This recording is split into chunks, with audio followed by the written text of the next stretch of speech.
again, I suspect there's going to be some sort of an investigation, which dovetails into the next story, which also comes from Bleeping Computer. The title here is FTC orders GoDaddy to fix poor web hosting security practices. So I just kind of play on the last story, which was about Hotelier. But when a company has a high profile breach, which certainly that one, the Hotelier one was, the FTC often, at least in the US, gets involved to assess whether there were material deficiencies. And if there are, they will typically file a lawsuit, and then that lawsuit gets settled through a consent agreement where the company that had the breach ends up having to make material improvements to their security program. And that's what happened here with GoDaddy. So GoDaddy over the years has had quite a few data breaches for those of you who have been following along at home.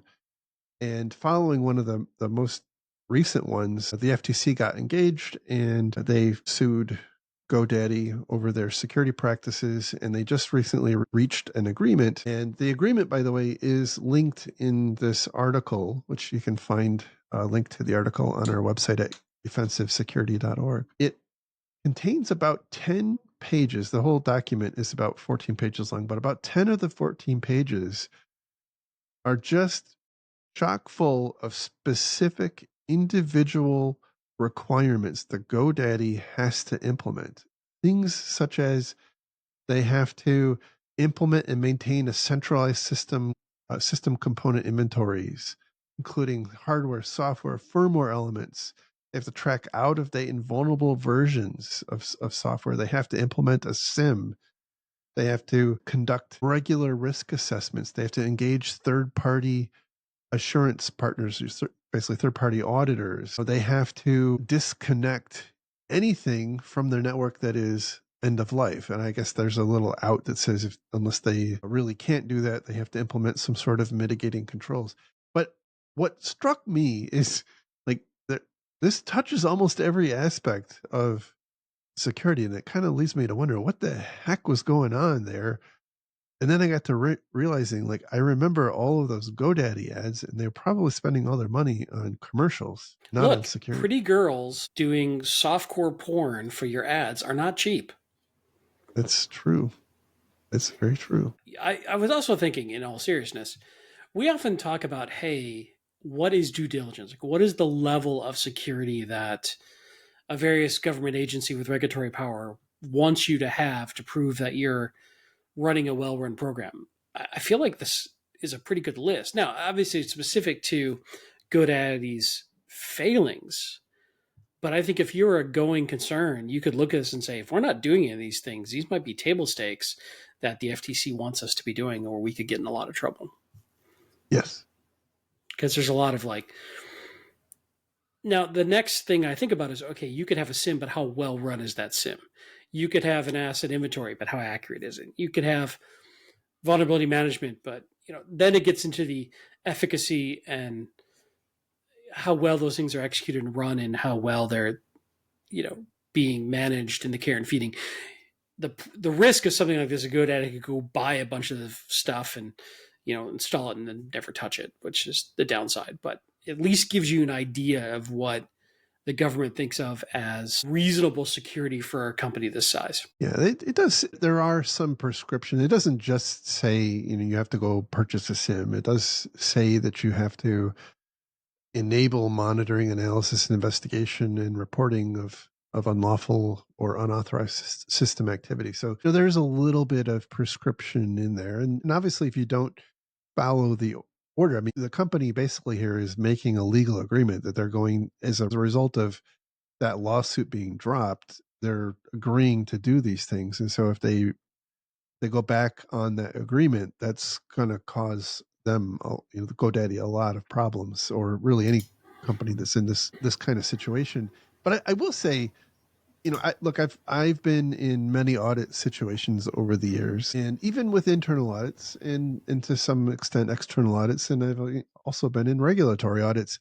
It is a very different thing when, especially a regulator comes out and says to you, "Hey, like you should have an inventory of your systems versus, hey, did you know that your inventory is missing a few systems? Like, those are very different things. And I'm, nothing in here, at least that I've read.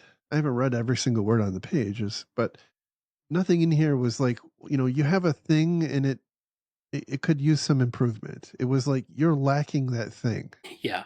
Like a The thing is very just not, it's just basics. not there. It's just not Yeah. there. Very foundational controls are just not there.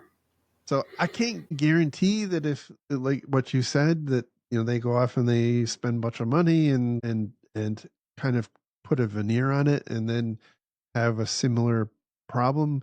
Like, would they create another one of these documents that has the next layer down of prescription? I don't know, but that's not what we've seen with these consent agreements with with GoDaddy or most of the other companies. They're like, you have a giant hole and you've got to go patch that because it's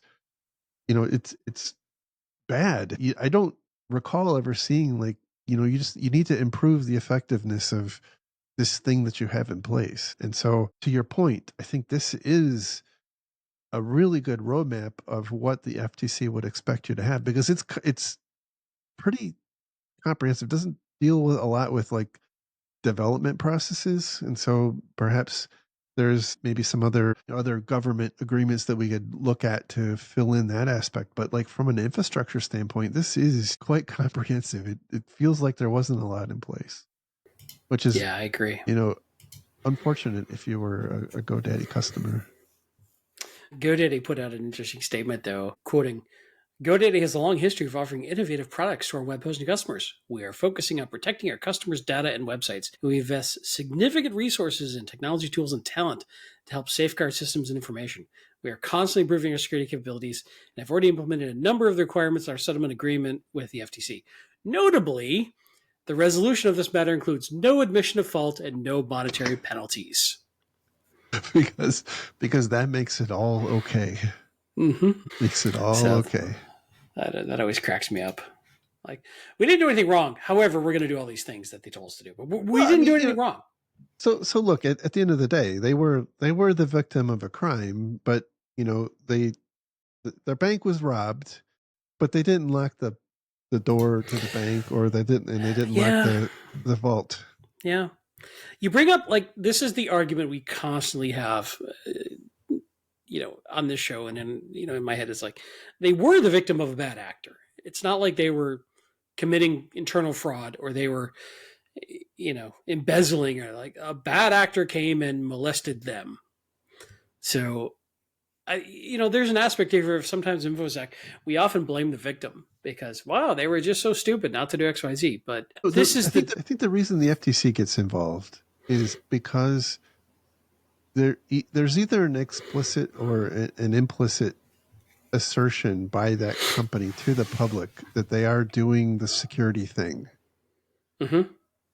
and I think that's where the FTC finds their niche Yeah. with these. Yeah, it's a tough problem. Like, I know that we have talked a lot about how do you know what is sufficient to keep the government happy, like in the event of a breach where you did do sufficient due diligence and you still got owned Right. versus you just didn't even do the, Well, the, it's the like the basics. PCI, like the whole PCI thing that we talked about many years ago, and I think it's perhaps less the case today, but for quite some time, you really couldn't be PCI compliant and suffer a breach at the same time, because if you suffered a breach, it implied that some aspect of your PCI program was not operating effectively, and therefore you were retroactively non-compliant with Which is somewhat nonsensical, like in the age of a 0 day on your firewall. right.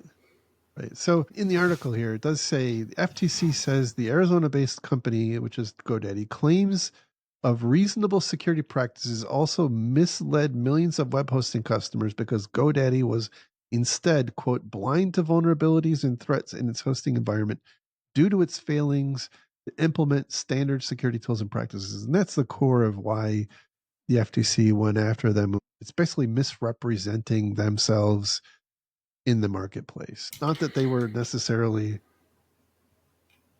breached, I guess. It's that Right. they were saying, like, you can trust us. And then when you look behind the curtain, there's really not a lot there.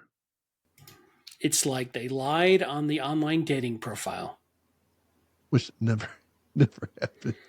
They weren't actually 5'11". Oh, goodness.